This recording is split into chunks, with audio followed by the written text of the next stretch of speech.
I'm a little rusty on it. I'll hum it for you.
Cool. Hello.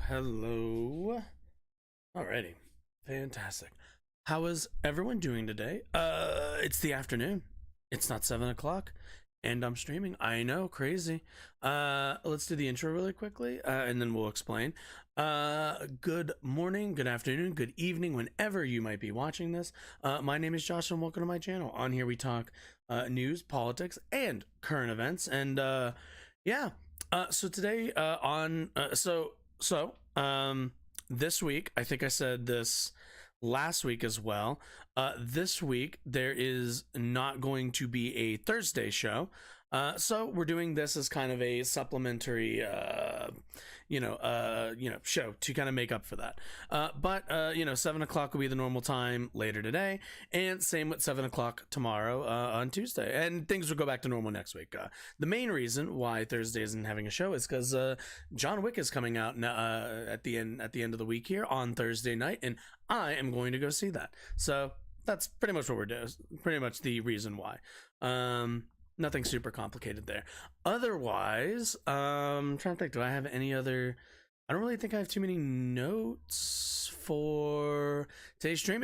So this little segment's gonna be kind of short. I just kind of want to look at what's going on with Trump. I guess yesterday or either Sunday or Saturday.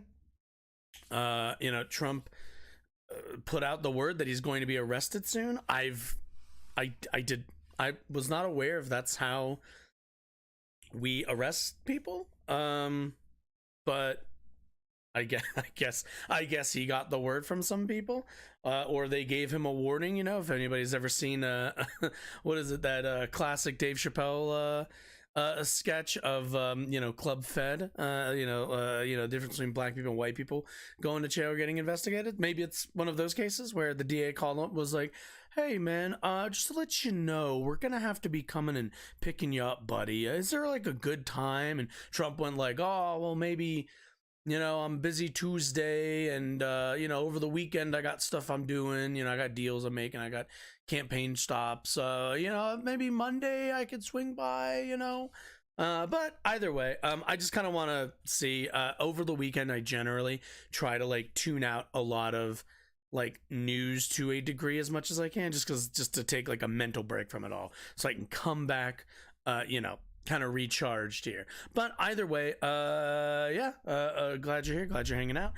Let's just get right into it, shall we? Let's just go. Let's see what's happening. Oh yeah, I need to put this on dark mode. All right, is Trump actually getting arrested this week? Here's what we know. All right, let's see, when was this put out? Like 1. Yeah, okay, so this was earlier today at like 1 p.m. So, all right. After years of facing investigation after investigation, former President Donald Trump says one of those probes will lead to his arrest on Tuesday. If it comes to pass, Trump would be the first former president to be indicted, and likely the first presidential candidate to campaign while facing criminal charges. So, let's. Hey, what are you doing? Get out of here. Okay. What if I don't want to do that? There's an X right there. Okay. Let me stake out my ground off rip. Should Trump be arrested? That's like the big question, right? Like, after January 6th and all of the election fraud stuff that he was pushing, or that he was kind of pushing, forwarding all that rhetoric after the election, do I think that Trump should be indicted on, I don't really know what exactly, maybe inciting a mob, I guess. That might be, incitement, might be violent incitement. I don't know what the charge would be. I'm assuming they're gonna, talk about that. But like, should that be something that he's investigated for, or should that be something he's arrested for, I guess? I think that based on what we've seen from the January 6th committee, it seems fairly reasonable to say that Trump definitely incited that crowd, got them riled up, specifically, explicitly said, go to the Capitol, we're gonna change minds or whatever, and it led to January 6th. Now, obviously, like, his rhetoric throughout the election, his rhetoric after the election, his rhetoric, quite frankly, since he popped up on the political scene in 2015, all of his political rhetoric has kind of led him to this point. But, obviously you can't really, the idea of building an entire case around his rhetoric over the course of 4+ years, I think that's a much harder sell and a much harder a threshold for proof, basically. So, like, the incitement on January 6th, I think, is likely. But but we'll kind of see about that. Now, the second question becomes in terms of his financial dealings, because that's also, I believe, I'm like glancing here. The Manhattan DA is the person who's investigating all of this stuff, right? So, like, the question becomes, okay, do his financial dealings, does the way he goes about his business warrant an arrest? To which that is a little bit easier. I think, yeah, it's kind of self-evident. Trump has a history, a known history of when he wants to get loans, of inflating the value of his properties, when he wants to get favorable treatment from banks, from lenders, from the government, anybody. He inflates, when he reports the values and the income made and any of that stuff about his businesses. It's always, doing really well. The buildings are worth a lot of money, all this stuff, right? But once tax season comes around, he devalues the value of those assets, being like, then when taxes come around, then he claims, oh, we actually lost money. Oh, the building, the buildings aren't worth, like, lost value this year. All the rest of this stuff, which is all like self-reported, right? So essentially, like, he lies on his taxes. He actively engages in tax fraud, which let's be very clear, a lot of incredibly, and when I say incredibly, I'm not talking like celebrities. I'm talking about like captains of industry. I'm talking about like leaders of banks, like the kind, like, I'm talking about the people who write rich people's paychecks. Those people actively do engage in a lot of tax fraud. So, like, when you ask me, like, oh, is Trump doing anything unique? Not really. But is it still against the law? Yeah, it is. Do I wish they would take this kind of stance, this kind of aggressive stance against all the other people in Trump's class? Absolutely. But, like, at the end of the day, they're focusing on him because he's such a prominent figure, and because, quite frankly, he doesn't have the connections to keep his nose clean. But yeah, I mean, at the end of the day, law breaking's law breaking.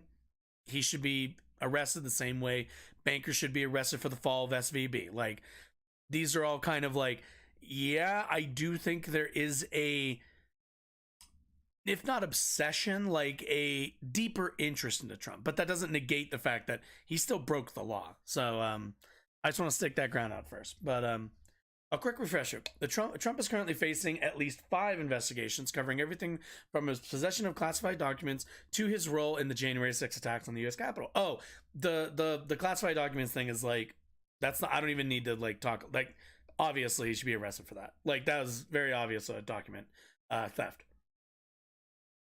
But the latest indictment rumors stem from just one of those probes, the one led by Manhattan DA Alvin Bragg. Bragg's office is examining whether Trump and his company broke state laws in paying hush money to adult film star Stephanie Clifford, better known as Stormy Daniels. Are we really on the Stormy Daniels thing still? Golly, guys. Okay.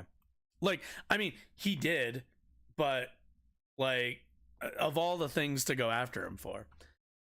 Daniel says she had a sexual encounter with Trump in 2006, a claim that Trump has repeatedly denied, but his company still paid $130,000 to the star in exchange for her silence during Trump's 2016 presidential campaign. In 2018, the campaign finance investigation into that payment led Trump's longtime personal attorney, Michael Cohen, to plead guilty to federal charges. Okay, so let's be really, really clear here. The Stormy Daniels thing, in and of itself, paying somebody to not come out and talk about you, and like, spill the tea on you, like paying that person to stay quiet, right? As far as I'm aware, isn't technically illegal, right? And to a certain degree, it kind of would make sense from like a, like, if somebody's willing to be like, okay, I won't mention it, but you have to pay me, you have to pay me monetarily. There's nothing really wrong with that. Or at the very, like, conceptually, at least, right? But here's the kicker. Trump didn't pay those bills. The Trump campaign paid those, which or the company, sorry, the company paid those, basically paid that hush money bill to her. Now, here's the problem with that. Trump the person and Trump the company are two different entities. And if one is paying, if Trump the company is paying for the personal personal legal fees, or that sort of thing, to Trump the individual, that is in and of itself illegal, or at the very least very sussy, and has to be kind of accounted for in their records and in their finances.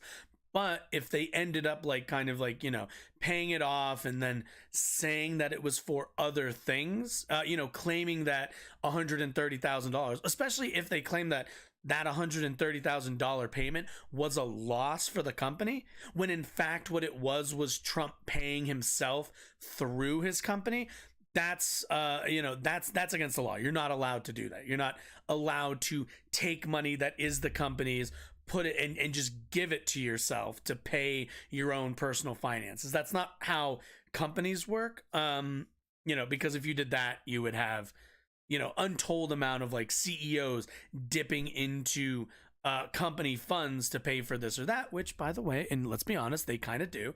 But then that would put at risk those businesses, and it just isn't good. It's a general regulation on businesses that you don't do that. But anyway, that's the reason why that is. It's really like an unforced error. It's something that it's if this idiot would have just paid with his own checking account, we wouldn't even be talking about it. But his dumbass paid it through his company, which means it's a company expense, except it's not. It's a Trump expense. So it's if you can't justify it, then that tells tax collectors and everybody else that this company just your personal slush fund, which it's not. That's not what companies as entities legally are. But anyway, now a grand jury is examining the way Cohen was reimbursed and whether the method violated New York law. Mark Pomerantz, a former prosecutor who worked on the Manhattan probe, told NPR's Fresh Air that Trump's company falsely hid the payment as legal fees. Falsifying business records could be a violation of New York criminal law. Which, again, it's you fucking idiot. If you would have just swiped your card, it would have been fine.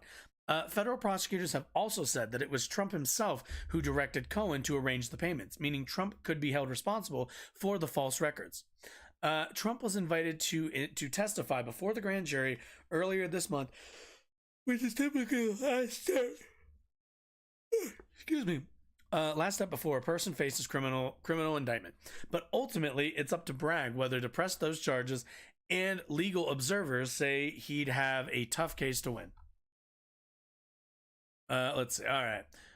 Why am I hearing that Trump will be arrested this week? The rumor that Trump will be arrested on Tuesday started with the former president himself. Trump posted the claim on social media on his social media platform Truth Social on Saturday morning, citing illegal leaks from a corrupt and highly political Manhattan district attorney's office. He added that the arrest would be, quote, based on an old and fully debunked by numerous other prosecutors fairy tale. As far as I know, it hasn't. Trump's attorney, Susan Necklace, told NPR that Trump's speculation is based on media reports and implied Trump's legal team hadn't received advance notice of an impending indictment. Oh my God. I'm so yawning. I don't know why. All right. The Manhattan District Attorney's Office declined to comment this weekend on whether it will soon be pursuing an arrest warrant for Trump. Several media outlets, including the Associated Press, reported that law enforcement officials in New York were making security preparations for an indictment, but framed the timing of such events as, quote, in the coming weeks. Okay. What would Trump arrest look like? Pressing charges against Trump would be a huge logistics and security test for Bragg's office, a move that would involve coordination between Trump's lawyers and Secret Service and local law enforcement. Trump would need to be brought in for fingerprinting, and he would likely appear in a New York court for an arraignment. Jesus, can you imagine? Fucking the fucking mugshot, the Trump mugshot, and oh my god. Let's be honest. Okay. Like, I don't know how many of you are wrestling fans, but like, let's see if I can find it. Like, I feel like if they did, like, you know, like if they did anything like that, if they ever arrested Trump, right, and he would have to do like a mugshot type deal, you know that they, like, Trump himself and like it, like they would like maybe not Trump, but certainly like MAGA would 200% print that on like a shirt and make it like a badge of honor for him. You know that law breaking for the MAGA crowd, if it's Trump, is like a badge of honor. All they ever talk about, you know, they consistently whine and cry and concern troll about crime rates, about crime, about, you know, law breaking, about degeneracy, all this stuff, right?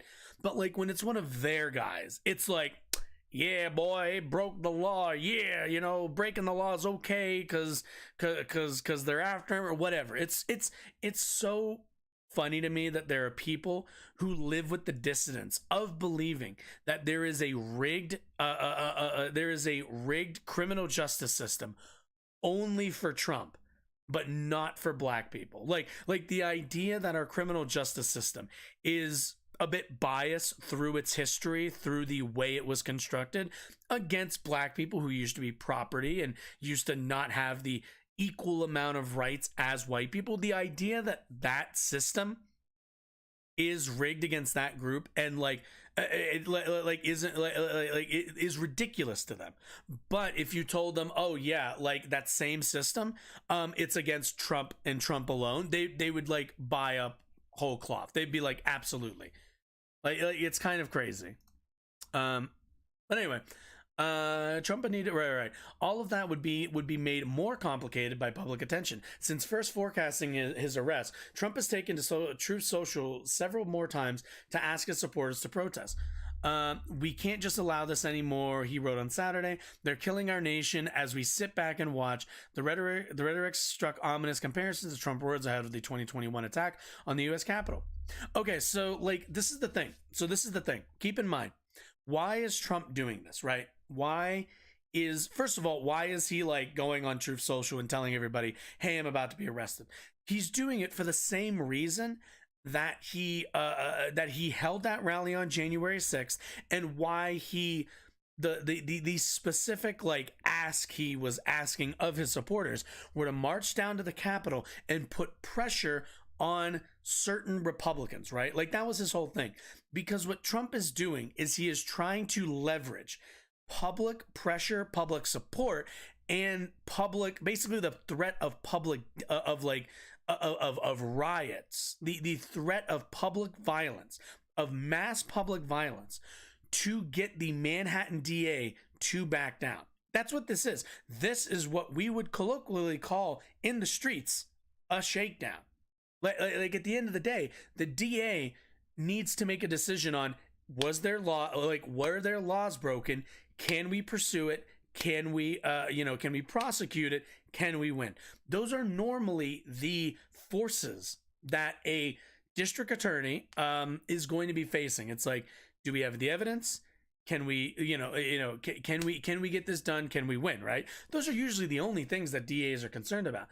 But there is a kind of like fourth element whenever you're bringing charges, whenever you're dealing with somebody who's in the public purview, which is you need to weigh that against, and this is like a human thing of like, if you're a DA, you're thinking to yourself, fuck, do I want to go after this guy?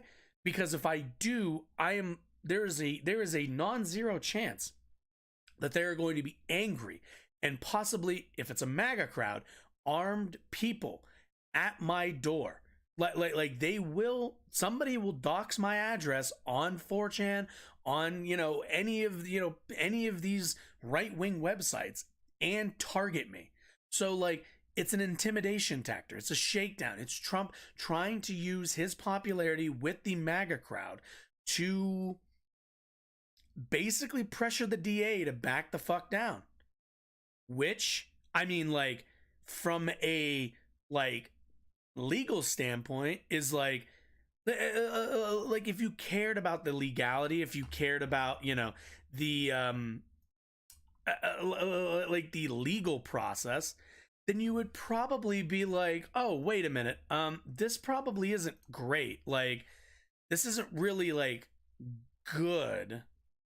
This probably isn't like good in terms of like the way our like legal system works out. Like, that's not really how our legal system is supposed to be working out. You're not supposed to be able to just rally a bunch of people and get out of breaking crime, like breaking laws. Like, it's not really how that works. But yeah, it's kind of wild. Like, and that's what he's trying to do. He's trying to get a January 6th type crowd to basically threaten to like siege the fucking Manhattan DA's office the same way they did the Capitol, in an attempt to get them, to intimidate them to back the fuck off. Branca signaling that he takes the threat seriously, as first reported by Politico.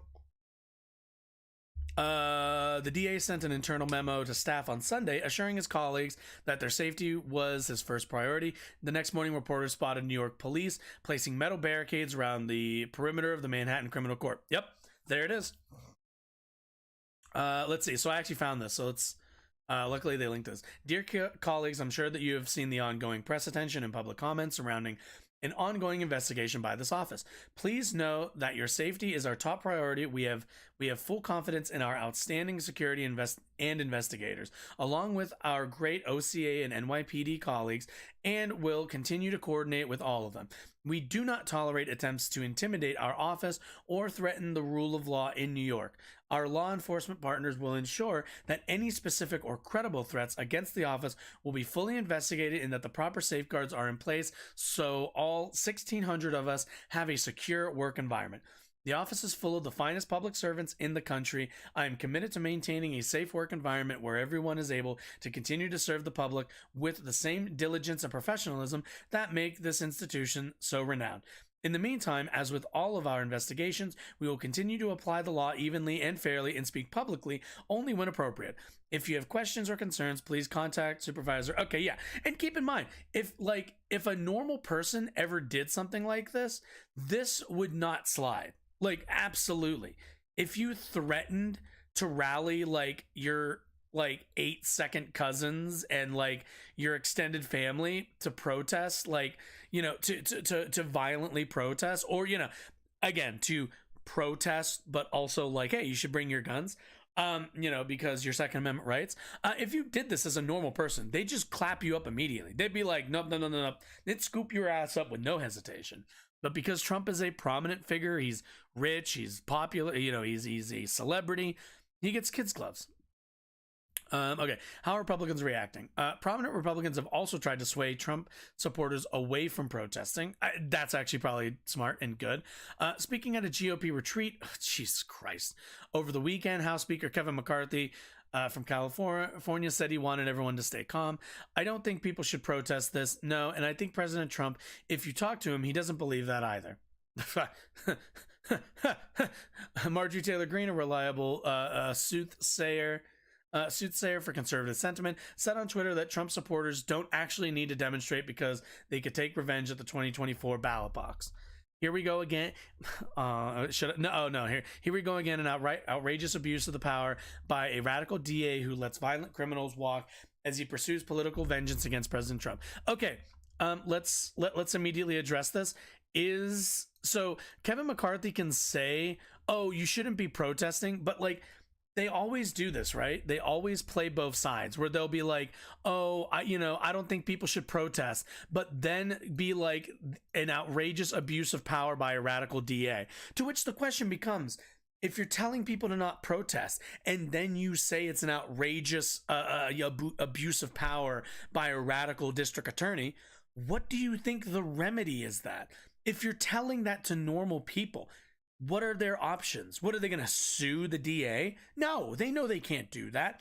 What they do know is that they can take to the streets, they can arm themselves and stand up to their government. Like you say that because like you can't have it both ways. You can't argue, you can't give them a problem with only one way for them to solve it and then say don't solve it that way. You've already set them up. You've already contextualized it in their head that this is the only way that they can address this problem that they see. Also, like, the Manhattan DA is, especially like the Alvin Bragg or whatever, he's not the guy who investigates like petty criminals. That's not this same office. The Manhattan DA office that we're talking about generally investigates like high crime. Like, they're going to be looking into tax fraud. They're going to be looking into into like what's the word I'm looking for? Like 1%er crime, basically. They're going to be looking into like business crimes or like fraud, stuff like that. Like, they're not doing like kind of the small time stuff. That's usually led by like, I think, different offices from what I've understood. And even so, like, the idea that like, oh yeah, they're not investigating criminals, they're only going after Trump, that's also not at all true. Unless you want to tell me that they haven't taken any cases, to which again the question becomes, what are the group of people they're investigating? Like, he's just lying. Like, let's be honest, he's just lying. I'm directing relevant committees to immediately investigate if federal funds are being used to subvert our democracy by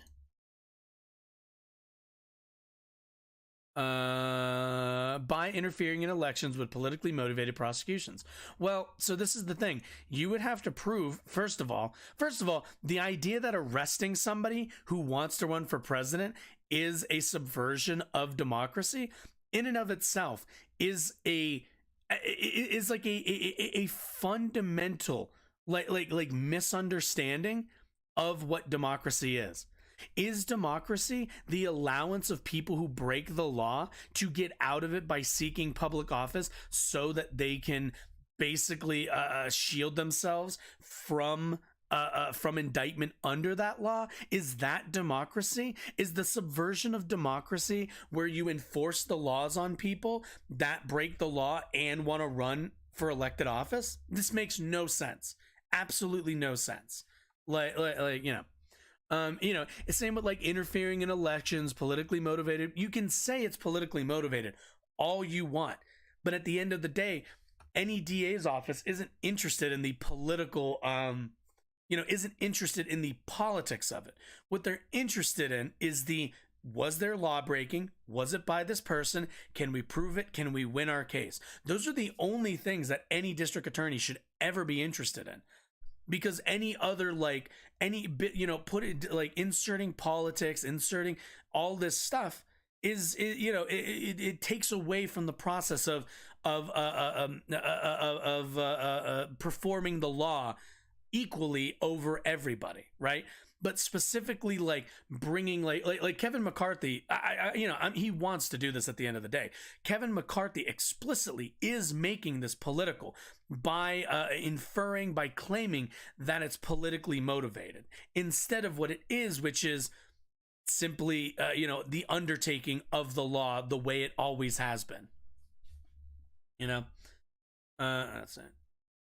Like at the end of the day, like, he himself is making this political by saying things like it's an overreach of power. Like he's manifesting the political angle of this. But yeah. But McCarthy and Green and other Republicans are also giving Trump a full-throated defense, dismissing the investigation as politically motivated. The House leader tweeted later on Saturday that he was asking House committees to, quote, investigate. We just read that. House Judiciary Chairman Jim Jordan from Ohio, piece of shit, heeded that call, issuing a letter to Bragg on Monday calling for all, quote, communications, documents, and testimony relating to Trump to the Trump investigation. Also, keep in mind, when we talk about, so I almost certainly have called the GOP, the institution of the Republican Party, fascist. And this is a perfect example of it. The House GOP right now is using their position as the House majority, as the the people who decide what and how we investigate things, they are using that ability now to actively stop, to like halt, to interfere with legal investigations into political figures that they themselves are basically are what's what I'm looking for, that they find favorable. Essentially, they're using their positions of power to actively shield other Republicans, this one being Trump specifically, from legal recourse, because not because they think it's illegal, not because they think he didn't do anything wrong, not because of any of these things, but under the guise of political the guise of what I'm looking for, of not political correctness, I guess kind of political correctness, but of political partisanship. Like, that's all this is. This is, we are going to use the forces of the state to guard members of our party.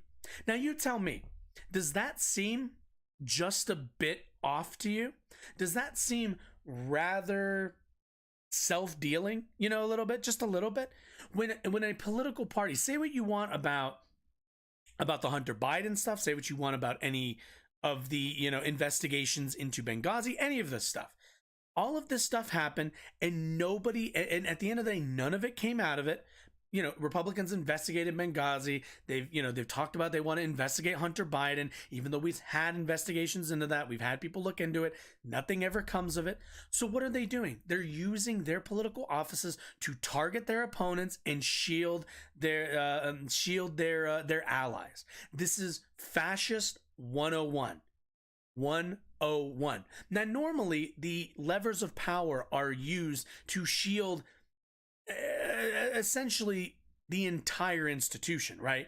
Like at the end of the day, the House, even in a Democratic House, with some Justice Democrats, some progressives in those halls of power, right?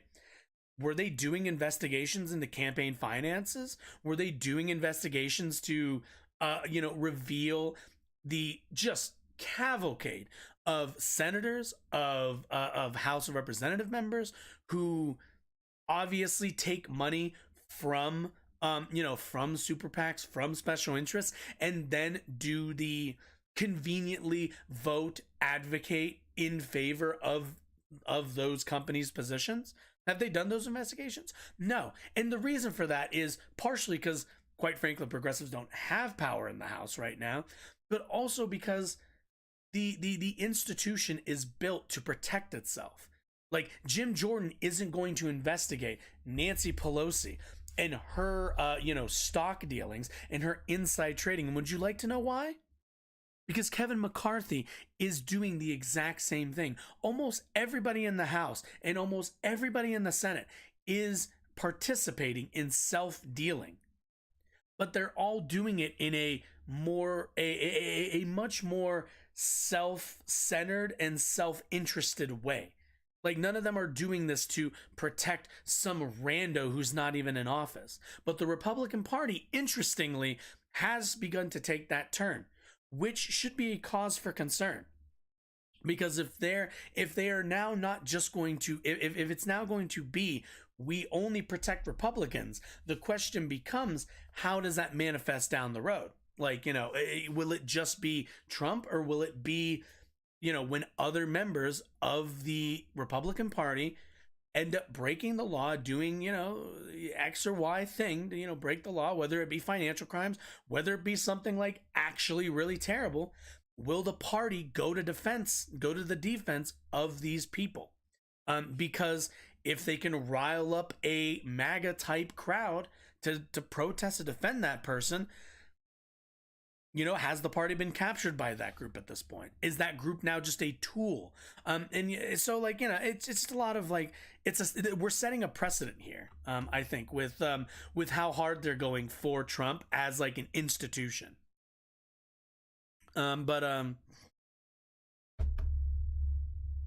Sorry, water.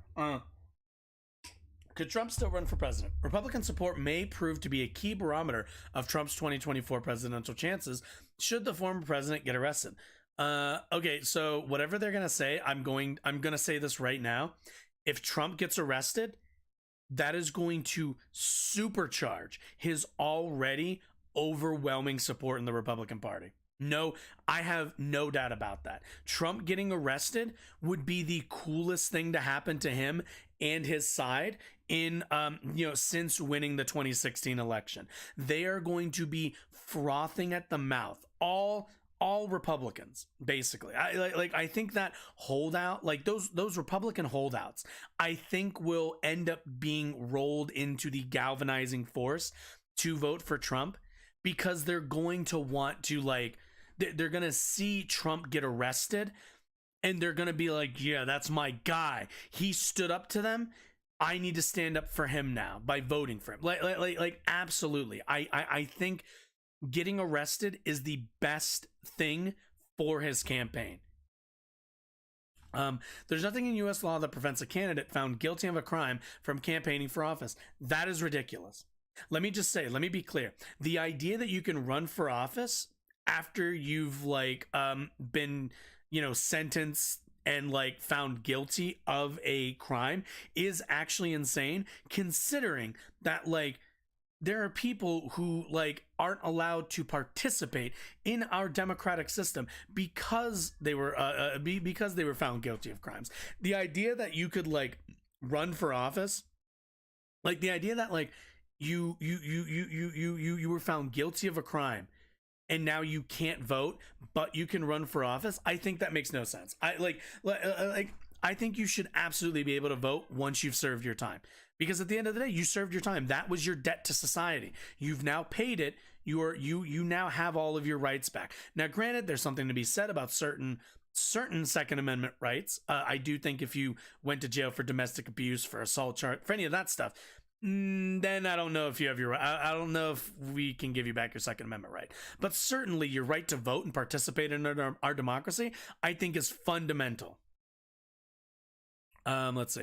There's nothing in the U.S. prevents law for guilty of crime, and Trump has repeatedly indicated he'd continue charging ahead. Absolutely. It's a smart thing to do.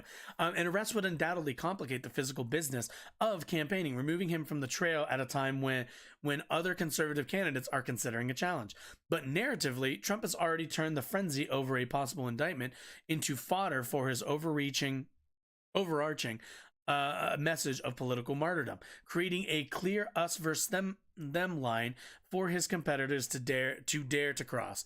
Florida Governor Ron DeSantis, who's been widely considered a top Republican potential contender, walked that line like a tight pole when weighing in on the investigation on Monday.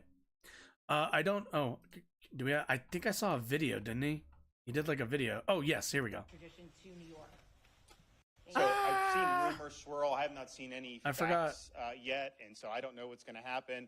But I do know this: the Manhattan District Attorney is a Soros-funded prosecutor, and so he, like other Soros-funded prosecutors, is that true? Is that true? Okay. Let's see. Soros, Manhattan. Okay. We'll let this play while They weaponize their office to impose a political agenda on society at the expense of the rule of law and public safety. He has downgraded over 50% of the felonies to misdemeanors. He says he doesn't want to even have jail time for the vast majority of crimes. And what we've seen in Manhattan is we've seen the crime rate go up, and we've seen citizens become less safe. Okay, so a cursory Google search doesn't give me any result. So let's be really clear. Unless somebody wants to give me some concrete evidence, that whole Soros line, which we already knew, is hogwash, is poppycock, is just utterly bereft of reality. Utterly bereft of it. Let's be really clear. I wouldn't be surprised if he drew that line because Soros pays taxes in New York. and therefore his taxes go to public resources, which are technically which are the district attorney's office, which means it's like, yep, Soros funded. There you go, boom. Soros pays taxes in what's it called, Imposed. okay, I thought I was locked into the thing. Soros pays taxes in New York, therefore they work for him. Even though everyone pays taxes in New York, they work for everybody. Anyway, let's He, like other Soros-funded prosecutors, right. weaponize their office. Substantiate to that, you can't. impose a political agenda Uh-huh. on society. Well, yes, that is all. Yes, all legal agendas, meaning the like, what's the word I'm looking for? The exercise of like the law. Yes, that is that. Our laws are politically designed. Yeah, yep. Are politically crafted. Yes. At the expense of the rule of law and public safety. He has At the downgraded expense. over 50% of the felonies to misdemeanors. He says he doesn't want to even have jail time. Would for you the like to vast, tell me vast which majority of felonies? crimes. Because if those are weed, then yeah, they're not. I think a misdemeanor for like marijuana makes sense.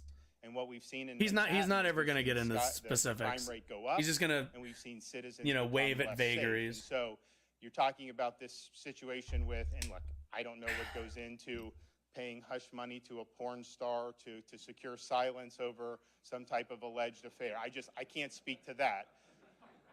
But what I can speak to is that if you have a prosecutor who is ignoring crimes happening every single day in his jurisdiction, and he chooses to go back many, many years ago to try to use something about porn star hush money payments, that's an example of pursuing a political agenda and weaponizing the office. And I think that that's fundamentally wrong. I also think it's important to point out when you're talking about these Soros-funded prosecutors. Again, that's a lie. Oh, wait, go back really quickly. Porn star hush money payments, that's an example of pursuing a political agenda and Okay, so let's be really, really clear. This investigation started back in I believe it was like 2015, maybe even 2014, when kind of a lot of this stuff started coming out, to which they investigated and prosecuted Michael Cohen, who was Trump's lawyer at the time, who then pled guilty to like fraud, basically. Like, or what was it? Sorry, I don't remember what he actually pled guilty to. What was it exactly? I think they said in this article. Guilty to federal, let's see, former Trump testimony as part of the grant. No, which charges? I just want to know which charges. God, yeah. No. Where? Please guilty to 8 federal counts. Okay, give me this. I just want to know which counts exactly. Oh my God, go away. God damn, websites are shit these days. Let's see. The counts related to campaign. Oh yeah, campaign finance. Yeah. Campaign finance laws. Services rendered.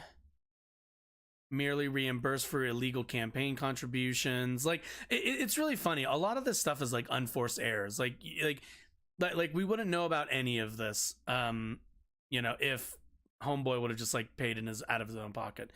Worked to pay the money to women believed it. Yep.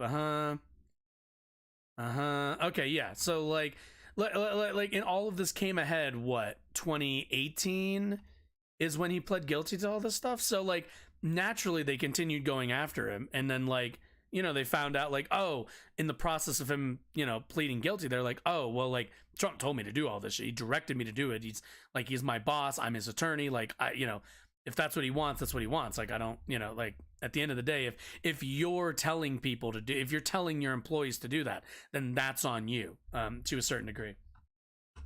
Let's see. I'm also like kind of curious. They keep talking about like the Manhattan DA's office. But I'm kind of like curious. Let's see. Gun violence. Okay. Holding. Yeah. And I know they're like financial crimes is like a big part of this specific DA's office. Because isn't Manhattan, isn't Wall Street in Manhattan? Isn't that also like why they do a lot of financial crimes? Let me see. I actually don't know. I don't know where the fuck Wall. I know it's. I'm pretty sure it's. No, I just want like actual Wall Street. Like, there we go. Okay, let's see. Wall Street Stock Exchange. Yep, Lower Manhattan. Yeah. Okay, so I was right. Okay, that's what I thought. Yeah, that's why they generally deal in what's it called? Financial crimes. Like more. That's like where a lot of the resources go. Because Manhattan's like, obviously all of New York City is like a mess in terms of crime because it's a city, a lot of people packed in. But yeah, I know like they deal with financial crimes a lot more than anything else. Is like their focus. Anyway, the office. Play. And, okay. I think that that's fundamentally wrong. I also think it's important to point out when you're talking about these Soros-funded prosecutors. Also, again, if he broke the law, he broke the law. A high-profile, politicized prosecution, right? And that's bad.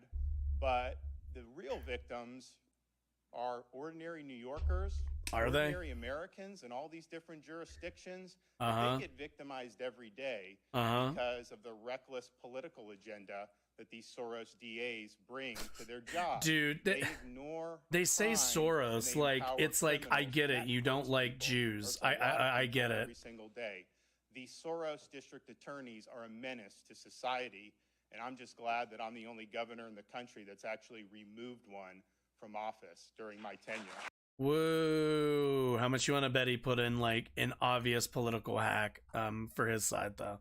Like when it comes down to it, like if you have to say Soros, you basically tell me that if you say Soros funded, Soros this, Soros that, you've immediately told me that you have no arguments, nothing, that you're just like, nope, I got nothing. I don't have anything. I'm just gonna say this and people are gonna take with it what they want. Okay. But McCarthy Green, oh wait, we already did this one. Oh yeah, wow, this is a weird, I can't tell if he's not supposed to have his hand or if he's supposed to. That also doesn't look like Trump at all. First of all, his head is too tall. Trump has a wide ass fucking head. Also, that just doesn't look like him. Like, I don't think that really looks like him at all. Okay, let's see. Let's see, Ron DeSantis. Okay, Blader added the real victims. Yeah, we already read that. Correction. An earlier version of the story mistakenly said that the New York grand jury was examining whether the payment to Michael Cohen violated federal law. The grand jury is examining whether the payment violated New York law. Payment to Michael. Oh, okay. Makes sense. But yeah. Okay. So cool. I also saw like there was like, let me see if I can find it again. If I just do Trump, if I do just arrested, that doesn't come up. Okay, you would think that'd be arrested. Claims to be arrested too. No. I want to see. I saw. Where was it? I want to see like. Is this it? 2 days. I don't think. Let me see if this is it. No. I want like. I saw there was a thing. It looked like they were talking about this on the House. Maybe it's AP. I think it was AP, if I remember correctly. Okay. What if I do AP News? Will I find it then? If I do AP News, let's see. Associated Press. Let's see. Yeah. Yeah. Okay. So it definitely was AP. The AP. Let's see. Maybe it was over the weekend. And Monday. Okay, this is. Oh my god, they upload so much, and it's like not really that much. Oh, Bob Odenkirk's doing other things now. God, fucking nobody was so good. Okay, I can't find it, or at least 4 days. This had to have been soon, right? AP, maybe like Trump. Try that. If I don't find it, we're just gonna move on. Yeah, I think we're just gonna move on. I don't see the video I saw earlier. Mike Pence on Faith, don't care. ASAP Rocky, don't care. Why is Trump? Okay, whatever. I also love. So I want everyone to think about this. Like, President Trump is stepping up for a major recording artist, A$AP Rocky, a rapper from Harlem, in prison in Sweden for more than 2 weeks. Oh, is this the Swedish thing? Okay, this isn't okay. I thought this was for something in America. That's right. Oh, how old is this? Oh, this is 3 years ago. Okay, this is that story. I thought that was something else. I thought that was a new story. Anyway. Okay, so yeah, I mean, we'll kind of see how this plays out. When it comes down to it, should he be arrested? If he broke the law, then yes.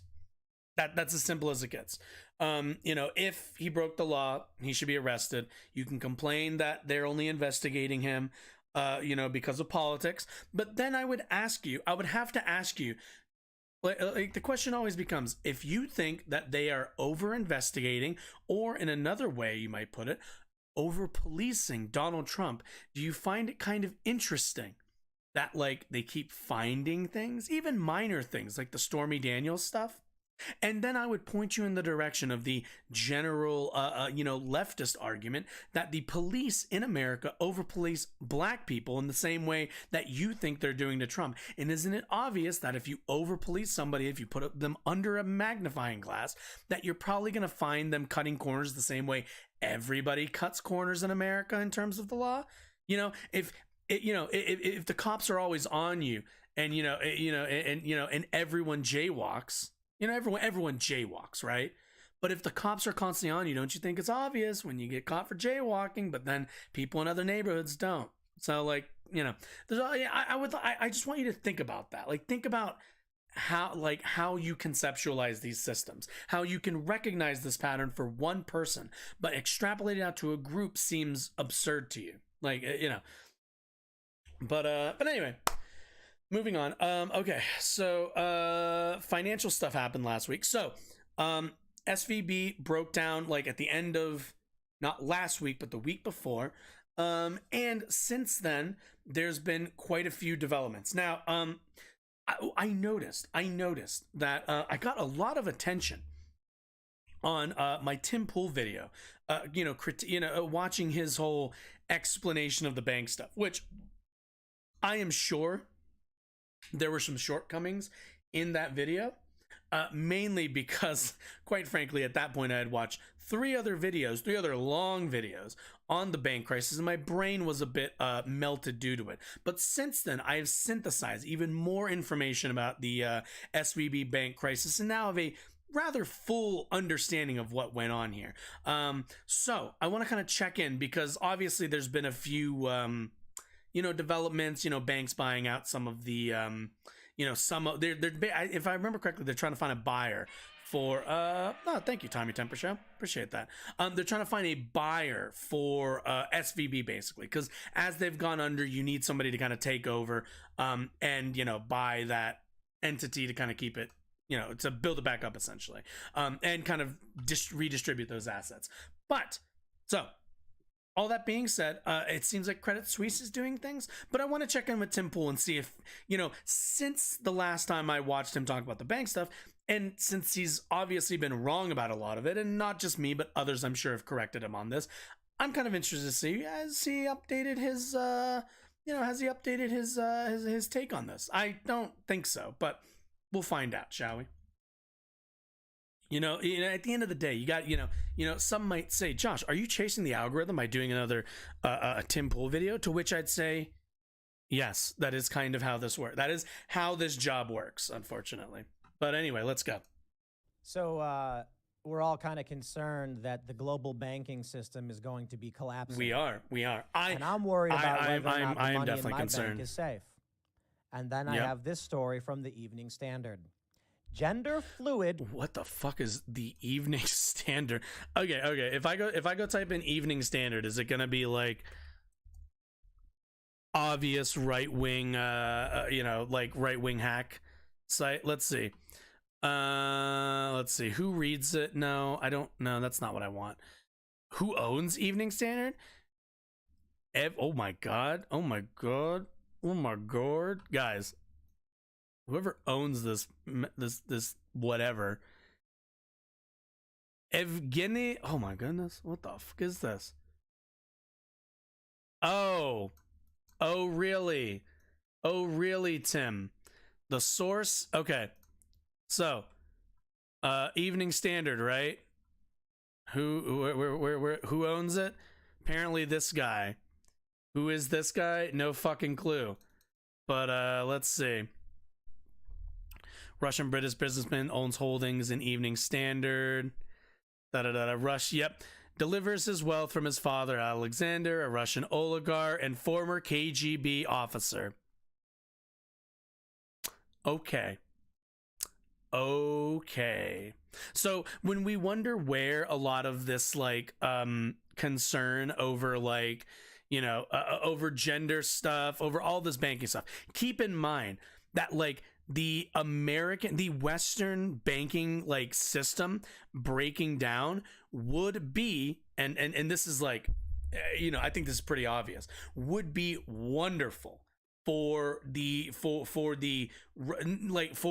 Russian interests, who are right now, their banking system is, I think it's still being propped up by China. I'm not really 100% sure right now. But, you know, their banking system isn't doing great right now due to the war in Ukraine, which they could, you know, leave at any point. You know, they could end at any point and, you know, all of that could be over. But, you know, just saying, you know, let's keep that in mind. Who owns this publication and what kind of stories they publish? Credit Suisse director named on FT list of top 100 women in business. Woo. You know, the New York Times ran a fact check. I think it was the New York Times. And they were like, conservatives and right-wing personalities have claimed that wokeness is the reason that Silicon Valley Bank went under. This is true. I claim this as well. Fact check, not true. And I'm like, Yep. How do you fact check an opinion? The opinion is they had woke programs and no chief risk assessment officer. They had Wait. Okay. For all the idiots who were in my comments, let's do this again because all of you really, really were upset about this. Show me the link between those two facts. See, at the end of the day, Tim Pool isn't just stating an opinion, he's making a claim, to which that claim is utterly false. The reason why Silicon Valley Bank went under is for actually a couple reasons. One of them being the overinvestment into federal bonds, whose value went into the negative due to the raising inflation rate set by the Fed. That's number one. Number two, because of their overinvestment and overreach in their investments, they did not have enough like actual capital on hand to hand out to people, which led a large number, or at least a decent number, of venture capitalist firms to pull their money out of the bank before there would have been a collapse. Because you see, the amount of money that any bank is allowed to actually hold in assets and in like in funds is set to a specific number to ensure that that bank doesn't become over leveraged. They went over that amount. They let their depositors go over the insured amount by the FDIC. And since the venture capitalists found that out through the process of basically, doing business with this bank, they suggested, or at the very least, not suggested, they advised their clients to pull all of their money out. They did so, basically pulling out from under the entire bank's bottom, pulling that out from under. And when the bank ended up having to raise the funds to actually hand out the money that wasn't in their safe, they ended up having to sell the bonds, which now they were going to take a loss on, which put the ability for them to pay other people, your Etsy, seller or whatever, at risk of not being able to get their money at the bank, because guess what? It's not there anymore. So that's the problem. Not, the not having a risk assessor is not good, because that's a function that a bank should have, but in no way is that connected directly to having a gender or hiring a black person or a gay person. Those two things aren't related. They're just not. There is no link. You would have to draw a link between those two. You would have to assume one is happening because of a lack of the other, which nobody's actually able to prove, and no investigator from the government or otherwise has found that link. Simply put, they were over leveraged and had to trade in bonds that they lost, I think, $1.8 billion on. Which again, if you lose $1.8 billion, that's $1.8 billion of your depositors' money that you've lost. So that's why. No one analyzing their risk, but they had people going around giving lectures on wokeness. Now we have this. Look, I don't care what this guy does. Wait. Is that what people do in an office setting? They just walk around and talk about wokeness? This is, I mean, let's be honest. Tim, I don't know if Tim's ever worked a real job. I know he was like a reporter or something, but like, yeah, dude, like, you've clearly never worked in an office setting. I don't know what to tell you. If you think people are walking around talking about wokeness in the office, I'm sorry, but you're just incorrect. I don't care who he is. I don't care if he's a she, he, her, them, they, whatever. Okay? The point is, this is another example of exactly what we're saying, that these people prioritize this over running their business. And now the big news is that Credit Suisse is on the verge of imploding. Well, congratulations. This is what happens. But, my friends, as we watch the global... Wait. Is Credit Suisse imploding? I don't remember that being part of that. Credit Suisse? Here's an... Oh, okay. Wait. Nobody... Let's see. Did Credit Suisse go under? I haven't like looked into much of this. Like I said, I don't pay attention to the weekend stuff. Here, continue while I look into this. The banking system collapse. Many of us may rejoice. I can simply tell you this. While the iron law of get woke, go broke may be true, the inverse law is also true of ditch woke, get paid. I don't know what you'd call it because get woke, go broke is just so perfect, but ditch, drop woke, no woke, get paid. Tim. Make money. How about that? Look at this one. How Netflix's woke reversal saved it from going broke. Streaming giants stopped the rot by dumping right on shows about male pregnancy and backing Dave Chappelle's confrontational comedy. Wait. No. Streaming giants stopped the rot by dumping right on shows about male pregnancy and backing. Huh? Dave Chappelle is incredibly popular. They chased the money, which was in producing Dave Chappelle comedies. Stand-up, yeah. Hey, here you go. Netflix quietly dumps Cyndi Lauper kids show about non-binary bison. Doesn't surprise me that Netflix has quietly dumped the first preschool show that has a non-binary character because it's non-binary? Non-binary is not a thing. People have just made up an identity and then say they are. Whoa. All identities are made up, you fucking idiot. All of them. Also, so I'm looking, so let's see. This was March 14th? Can I get something more updated? Okay, let's take a look. The Street. Let's see. Here's an imaginary depiction of the talks that sealed the fate of Credit Suisse. Can I just get what? Okay. Wikipedia? Is Wikipedia the only fucking thing that wants to give me the proper what is going on? What is okay. Credit Suisse bump trade looks over optimistic. Okay, here we go. What is going on? Investors in Credit Suisse bombed out stocks are getting a little ahead of themselves despite losing more than 60% of their value on Monday morning following a government-backed deal with UBS. And previous evening, the bank shares closed at just over 0.82. Swiss francs at the level there. Such a premium usually means that the target shareholders expect a bunked or competing offer. They might be remembering JP Morgan Chase. Okay. So Credit Suisse didn't go under then. Shareholders of little left bump hope, but hope in this case. Okay. So yeah, it's an investment firm. In what way? Again, I want everyone to remember. I want everybody in my comment section, because I know you all are there, because you all were very interested last time.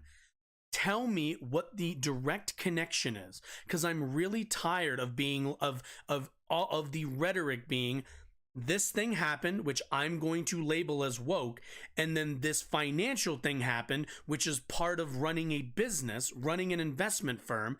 They must be connected because one fell and the other simply exists. Draw me the direct line.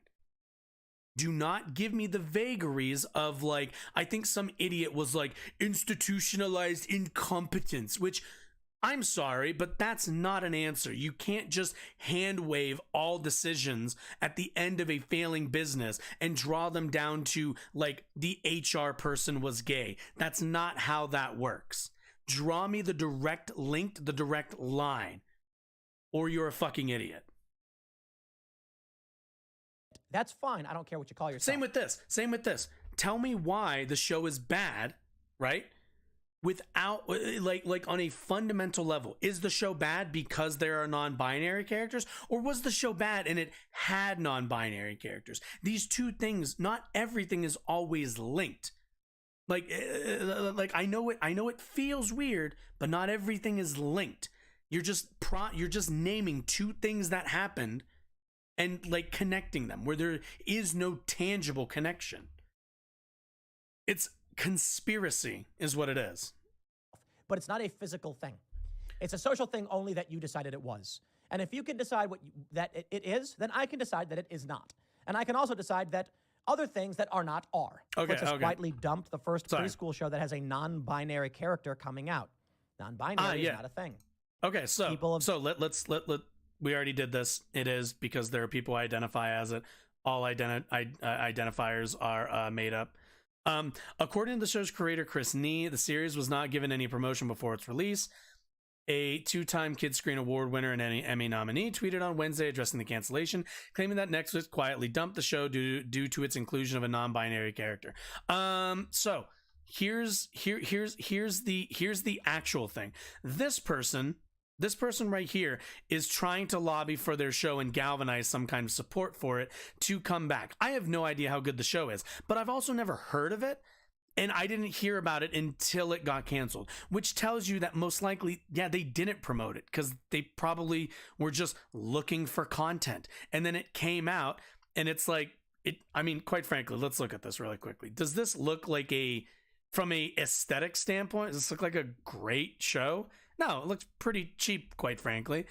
But what's it called? That has nothing to do with anything with, like, a non-binary character. It could have just been not all that great of a show. People get their shows canceled all the fucking times when their shows are, like, just not that great.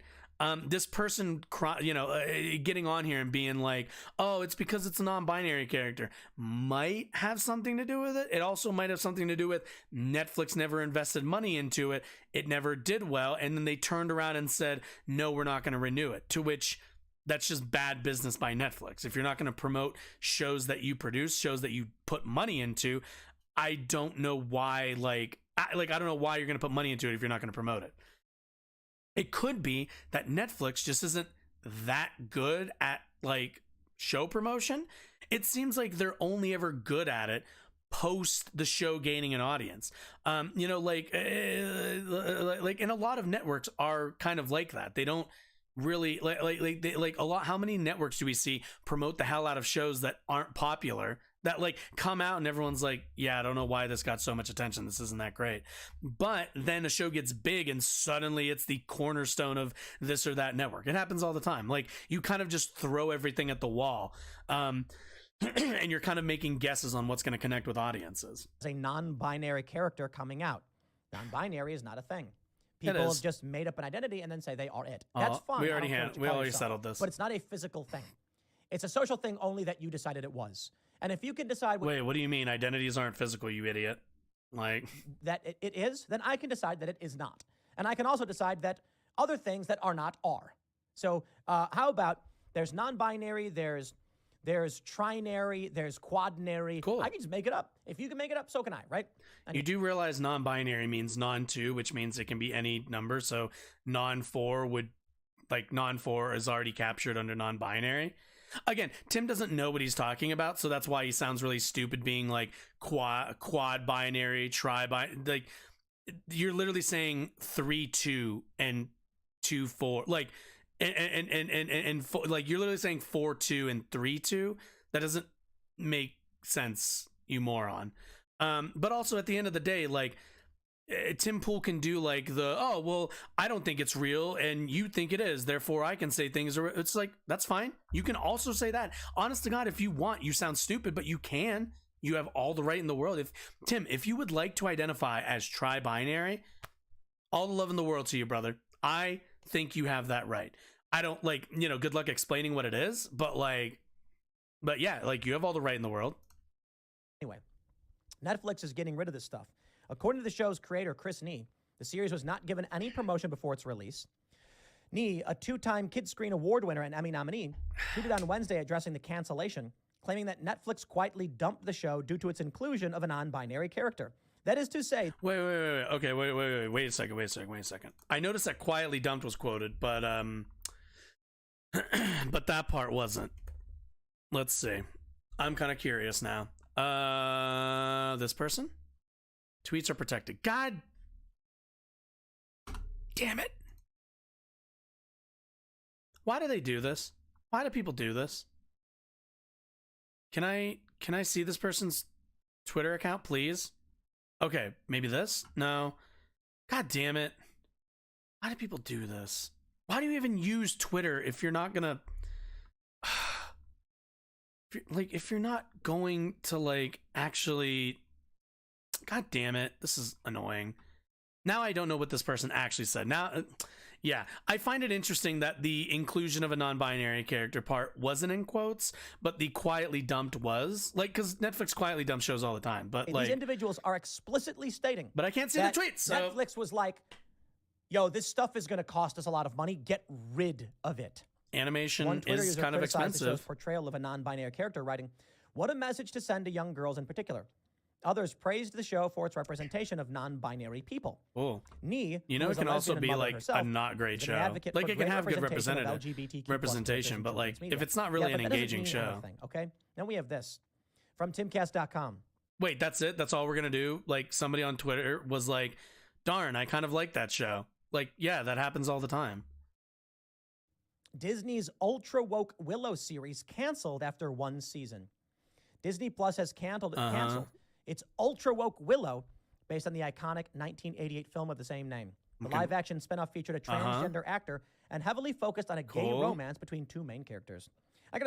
So, okay. Does that mean the show was bad? See, again, Tim, what I'm noticing, what I've noticed with Tim is he tends to present two facts, right? And never actually drawing the line or explaining how they're connected, right? There is a character that's gay on this show. The show got canceled. Those are just two facts about the show. The show also takes place in New York. The show also is 23 minutes long. The show airs on Friday at 11 o'clock. And Tim Pool, I notice, will take all of these dissident facts about a show, about a piece of media, and go, it was canceled. Out of all the options I have, its time slot, all the rest of the stuff, it took place in New York City, whatever it might be. Ignore all of those and go, nope, it's because of all these other facts about this show. It's because there was a gay character. And again, I need to ask anybody who I'm sure is going to be on here and complain about, and complain that I'm picking on Tim, which cry more, die mad. Tell me what the tangible connection is. How are you drawing this line? Because I've never heard Tim express it. I've never had him say, this is why these two things are connected. Just that they exist and they must, having a gay character must lead to the cancellation of a show. Story for you guys, as you all know, probably by now, because I've said it 12 times or whatever. I like to go hang out at the casino. Cool. I've been hanging out at the casino for a really long time. And I always tell people, calm down. Casinos are not that bad. I go to Dave and Buster's. We go to the pool hall. You set aside a little bit of money to play games with, and you leave. It's your entertainment budget. It's a fun thing to do on the Dave and weekend. Buster's is I'm hanging out at the poker for table fucking because cocks. Hold'em's I a lot hate of Dave fun. and Buster's. And this guy mentions that he likes the show The Last of Us. And I said, it's a really great show. And he's like, have you seen the last episode? I'm like, yeah, I totally watched it. Did you see what happened? And I was like, oh man, the season finale is tonight. Yes. And then he goes, the show's really great. Then he looks around at the table, except for that one episode. And then I start laughing. I love the, like, he obviously made this up. Like, And I was like, I think I know which episode you're Tim- talking about. And he Tim, goes, just yeah. Tim, just And then I'm just like, say I don't you think don't we're allowed to like talk about this stuff at the the poker gay table. The poker episode. tables have a no politics rule because they don't want people getting into fights over stuff. That if you talk about stuff, Naturally. you got to go take it somewhere else. Otherwise, people get angry, and then it's already really bad when someone loses all their money. Wait a minute. Tim, is that not an infringement on a person's freedom of speech? I'm surprised Tim isn't sudden, like, you know, Tim Pool, you know, freedom of speech lover and defender, somehow finds no problem with a poker table being like, nope, you cannot talk about these specific topics in the vicinity of a random ass table. Like, okay. I mean, I think that's reasonable, but I also think that there are, like, there should be some restrictions on speech. So, but yeah, I find it interesting. Tim sees no problem with that. Interesting. But then, like, everybody at the table basically knew what he was talking about. And for those that aren't familiar, he was talking about the episode in Yes, which Tim, they just depict Tim, men we all having gay know. sex quite a bit. And he was like, what was that? Quite a bit. They had sex once on screen. What are you? Okay.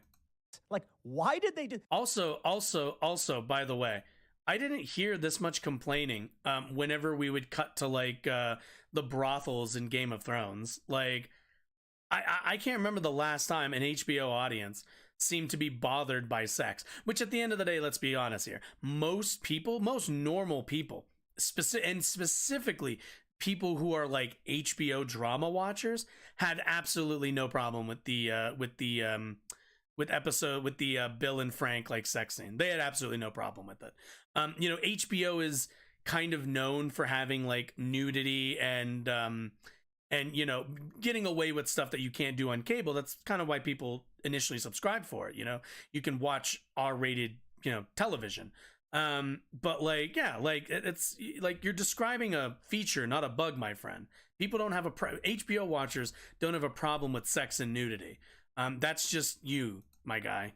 It's one thing if you have a gay relationship, it's another thing to actually show the gay sex.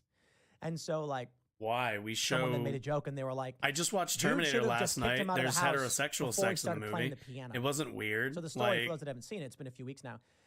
Guy is a prepper. He lives by himself for years. He catches a guy one day in a pit trap. And Right. the guy's like, look, I'm hungry, looking for food. I mean, you no harm. And he's like, okay, fine, come in, get cleaned up. And then he decides to cook food for him. They have a nice meal. One guy's gay, one guy's not. But then he's so desperate. Okay. So Tim Pool's wrong about this. Frank was, or not Frank. Bill's always been gay. Let's be real. Like, I'm sorry to, like, burst anybody's bubble, but you're just wrong about this one. Bill was always gay. So keep that in mind. Desperate and lonely. He's that incorrect about the gay this dude point. plays the piano, and the guy's all sad, and then the gay guy kisses him, and then he's like, I don't know what I'm doing, and he's like, let it happen. And then they show it, and then it's just like, the whole episode was By the literally way, about you that. do not see any dick. And it wasn't in you the don't see any game. dick Like, either. in the game, apparently, it was which like is, briefly mentioned as a character's like, backstory, but I've that was seen about it. I've seen And they go into Bush full detail, and it's just and like, big old titties in Game of Thrones. when regular people tell me this stuff is, he called it disturbing, Regular and then he people, said to me he doesn't understand why this kind of stuff keeps happening. Yo, sex it's not in just media. about your content, your media, your TV shows. If Uh-huh. you're wondering why your banks are failing, it's because these organizations It's because Bill and Frank banged. That's why your banks failed, because Bill and Frank banged. Yes. prioritizing wokeness, weird, disparate ideologies over meritocracy. And so, in this instance, with Credit Those Suisse, two things. this is from 2018. So I don't know if this guy, I'm assuming this guy's still here because This article is from 2018. How far did you have to dig for this? Secondly, again, I would need Tim to define me wokeness, and then he can go through the same exercise that woman on Breaking Points went through when trying to describe a catch-all term that means basically nothing and just everything that you dislike. You know, just have fun with that. But again, it's like, what are these two? How are these two things related? And what's the actual connection? Not the conspiratorial connection, not these two things exist. I don't like one thing, a bad thing happened, I'm going to blame the bad thing on the thing I don't like. Like that's all we're saying here. Yeah, that's what people are saying. Jordan Schachtel says, the head of global markets at Credit Suisse is a mentally ill, gender fluid man who sometimes believes he wakes up as a woman. Well, I don't know if that's true. Gender dysphoria is a mental disorder according to the DSM-5. I don't know if that's true. But he posts Pips Bunce, the LinkedIn. So apparently. So if I remember correctly, that's been updated now. Like I do believe that like gender fluidity was under the DSM-5 a like mental illness or whatever, but from what I understand, that's been corrected by this point. The photo is from LinkedIn and it still is correct. Look, I don't care if this guy wants to do these things or feels this way. He can do whatever he wants. You seem to be pretty triggered by it. But I'm telling you right now, if you're wondering why it is that these industries are failing, why businesses are going under, it's because these people would prefer that the world be this way instead of the work. So I would so say confused. I don't know. How are they mutually exclusive? I actually don't know if that's true. Also, is this because person bad at their wants to job? dress up or like, cosplay or wear drag or whatever does not imply in wear my a opinion, beanie? mental illness. But it does imply to me that these people get these jobs and these positions of power so they can inject their ideology and their wokeness into industry. And could it possibly be that it's the career path that they chose and they just so happen to be rather leftist, and like that's pretty much it? The same way people who are right wing aren't business leaders because they're right wing, they're business leaders and are right wing, and therefore advocate and structure their companies to be to favor or at least they structure them in a way that that mirror like kind of conservative economic values. I don't really think there's anything wrong with that. I think conservatism is kind of stupid, but like you can run a business with a conservative value set. There's nothing wrong with that. Like, you know, it can be successful, it can also be a failure. Like your value, like your conservative or liberal value set is only as much of a liability on your ability to perform quality business as you allow it to. Under specifically capitalism, like at the end of the day, like Netflix, Netflix as a company is not like left or right. Netflix is in the business of making money. It's why they produced Orange is the New Black, an incredibly gay show, but also produced the very controversial Dave Chappelle stand-up specials, because because both of those things were going to make money. Any company is going to do whatever it is makes them money. It's the same thing with Disney. Disney puts like gay characters in their movies. That's fine. The artists who make the art want to see those values in those movies. But the business people, the people who run Disney, who make the decisions, still donate to Republican politicians. And because there was that clash in public, and because the CEO like just kind of looked like an idiot and was like, oh, like, you know, we don't do politics here, even though again they donate to politicians specifically from both parties, but you know, donating to Republicans while pretending to care or forward leftist values is a pretty stark hypocrisy. And because the idiot like kind of revealed that in a rather tactless way, that's why the Disney CEO got, I think it was because Iger came in, but I don't remember. Chapek, maybe? I think it was Chapek, but yeah, that's why he got ousted. But yeah, like you don't need like your political ideology doesn't, again, only affects your ability to do business in so much as you let it. And then, when given an opportunity, will prioritize it over the work they have to do. For me, this is the work I have to do. Speaking about If only the work that like an HR hiring person does and the work a investment like portfolio manager does were it all the same, or were even related to each other. what I believe in, pushing back on the insanity is literally the work that I have to do. And that's, well, thankful to all of you. So become a member at timcast.com if you support Don't do that. the work that I do. You know, I really You should gotta be a remember follower to do of those this promos. Because I used to of do this it once a day, and now Twitch that I channel switched and over a to this subscriber to channel, this I've not done YouTube any channel. Though. promos, so That's what you should become do. a member at timcast.com if you want to see us do more stuff like this. The one thing I can say is, I hope you were all seeing So this this as is a white pill like- moment. Netflix Yeah. is outright So Tim is like showing off outrage that porn, after basically. getting rid of this weird pregnant man stuff and like embracing Is this a Dave Korean show? Chappelle, Is this a? they're what's it- actually starting The to streaming service started bouncing back after the cancellation of some of its progressive programming, including Meghan Markle's Pearl, anti-racist baby, and he's expecting.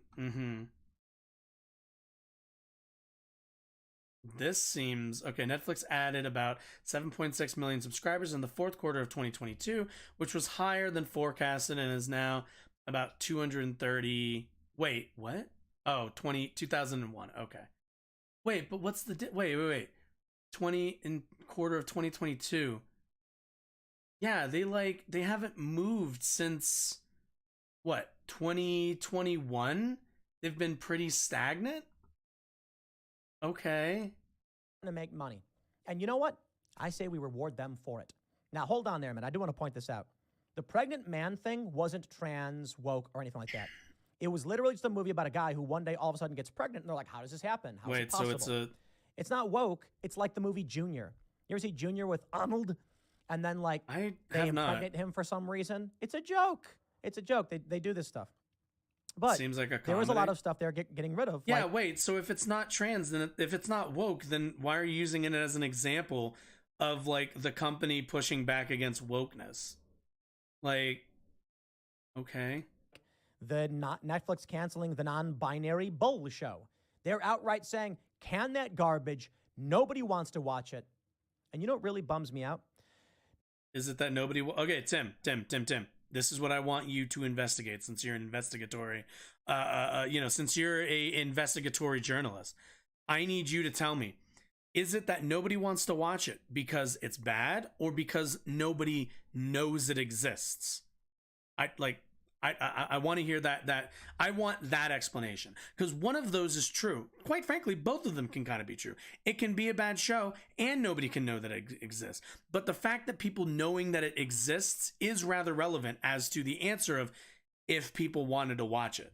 Netflix had a show called The Order, and it was about werewolves and vampires. The And Order, bad guys were 1886. communists, and they canceled the show. And I'm like, yo, we need to The bring that show Order. back. Wait, The I'm Order? not kidding. It's like, quite literally, a communist is mad that people have magic powers or whatever, and is like, I will steal the powers because I'm a communist or whatever. And I'm like, this is getting pretty good. I like this. I'll tell you. When people complain about politics in TV shows and movies, they're wrong. I want more politics in my shows and movies. I just don't want woke. Oh, this show? Okay, I remember this. This looked kind of interesting. Yeah, okay, I remember this. I remember this coming out. I think I might have put this on my, watch list. Also, how many seasons did this get? This got 2 seasons. Yeah, this got, 2 seasons. God, 20 episodes. That sucks. Let's see. Did they, were they able to, pull in, let's see. Review aggregator, okay, 75. Rotten Tomatoes, da-da-da-da. Average rating of 7.68 based. Okay, so that no. I want can I get let's see. What is it? Rotten Tomatoes.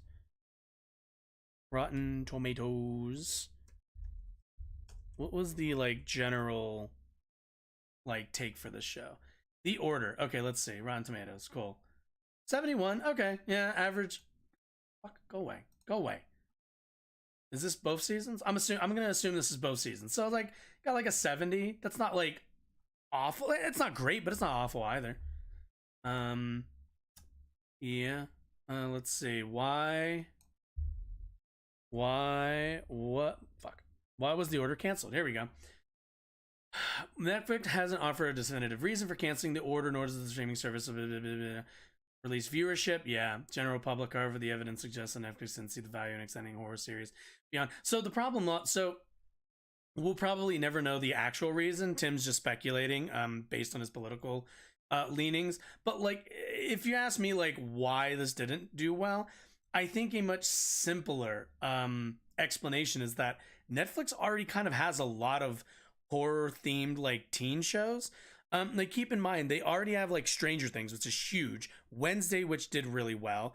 There's what's the I think they have like all of American Horror Story on Netflix, I believe. I could be wrong about that, but like Netflix has like quite a few horror stuff, which is like really cool, but you end up kind of like pulling a lot of people in different directions because of that. Like, let's take a look. What's like Netflix? Oh yeah, they have like the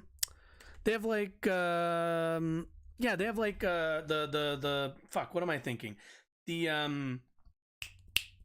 god damn, why am I forgetting what show? Like, best horror movie? No, horror series, please. I'm trying to think, what is it? Here we go. This is what I wanted.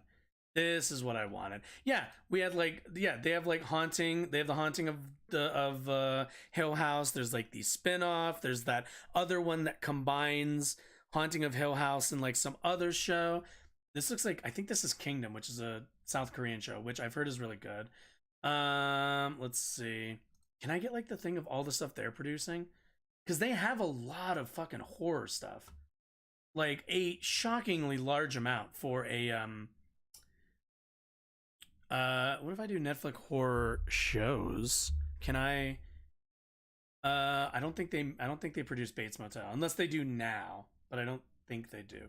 Oh, what is it? Devil in Ohio. Like, they have Devil in Ohio. They have like a lot of these kinds of shows. So I can't help but kind of be like, yeah, they kind of have a lot of options for that audience. So like nixing one of the more like mid-tier ones kind of makes sense from a business standpoint. Wokeness. I want a movie where the hero's like, America, and he waves the American flag. I'm being somewhat facetious. I'm kidding. What I do want sounds is, really boring. I like the idea that a TV show mentions that communists are bad too. Okay? That's politics in TV. Who doesn't say communists are bad? I'm sorry, we had the entire Cold War, along with like, even now Bernie can't say anything positive about like Cuba's healthcare process without them like, you know, giving him the side eye on mainstream television. They go to the guy's like, house and okay. they find like a book, and the book's like the Communist Manifesto or something, and they're like, this guy's ideologically driven. He's nuts. He's far left. And they're at a college, no doubt. Wait, is that what the show is about? More pointing out that anybody who watches The Order, is that what the show is about? Because I don't think so. Discussion. That's the good news. Something tells me the Netflix show is not about nuking the communism. And the bad news, I guess, is the global banking system may collapse because these big banks are so is it prioritizing all bad of that this they canceled more the shows than, for being woke? doing their job. Why is it that Tim Pool is like, it's bad that they canceled a show for being anti-communist, but it's good that they canceled a show that was they canceled a show that was woke? Like, okay, Tim, sure. But hey, if y'all want to keep voting for it, fine by me. I am going to be prepared, as it were. Mm-hmm. I'll leave it there. I don't know what time I'm putting this clip up, whatever, because I'm doing clip. My brother, this is 10 minutes. Okay, we're done with this. Okay, we're done. Okay, yeah. I don't need more of that. That's enough for now. Okay, cool. So, yeah, it's gonna be it for now. Yeah, 7 o'clock. I gotta actually run, so see you all at 7. Hope you enjoyed this little afternoon shindig. You all have a nice afternoon. I'll see you a little bit later.